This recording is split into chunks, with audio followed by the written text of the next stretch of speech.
The first betrayal of Sudan didn't happen in 1989 or 2003 or 2023. It happened in 1958 when Ibrahim Aboud took power. Aboud wasn't a politician, he wasn't a visionary, and he wasn't a nation builder, but he was a trained British military officer. He believed in discipline over democracy and that Sudan should be ruled from top down. He came from the north, from a culture that aligned with the northern Sudanese elite societies, and that Sudan should be Arab and Muslim, period.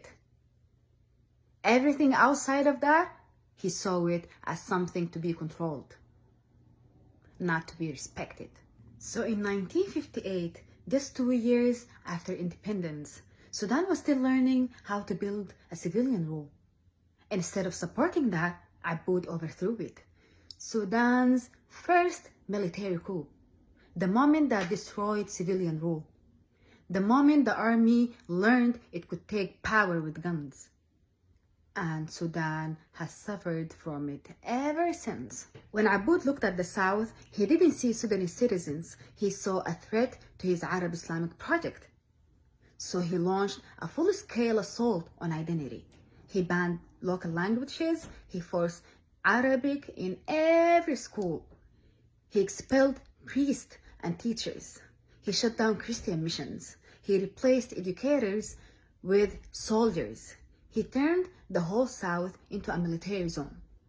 This wasn't a nation building, it was a cultural violence. So when the Southerners resisted the forced Arabization, Aboud's regime responded with brutality. Villages burned, public hangings, leaders arrested, disappearances, mass displacement. The South always remembers Aboud's era as the time the army ruled everything. While this was happening in the south, look at the west. Darfur, Nuba Mountains, and Kordofan. These were powerful regions with kingdoms, history, and culture. But Aboud looked at them like a backyard.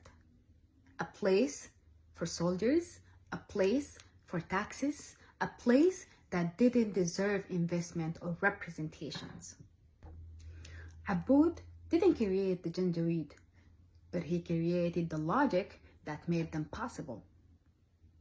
The logic that says, use force, not dialogue.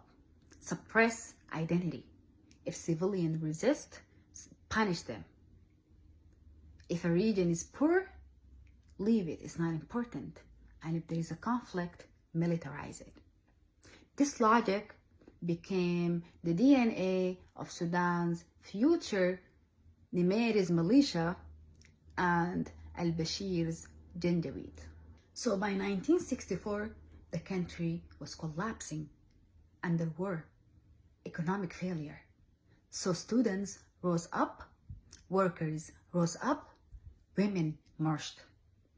The streets exploded into October Revolution, the first Sudanese successful uprising against a dictator. Aboud was forced out, but the system he created never left. In short, when we talk about Sudan's wars, when we talk about the rebellions, and when we talk about Joseph Lago, the Anyanya, Nuba Mountains, Darfur, we must understand this. Sudan didn't become a military dictatorship under Bashir. Sudan became a military dictatorship under Aboud. He is the beginning of the cycle. He is the blueprint. He is the architect of the identity violence, marginalization, and the militarization that Sudan is still plead from today. He didn't rule Sudan, he betrayed the idea of Sudan. And in the next part, we're gonna talk about the next major player, Ja'far al-Nimeri.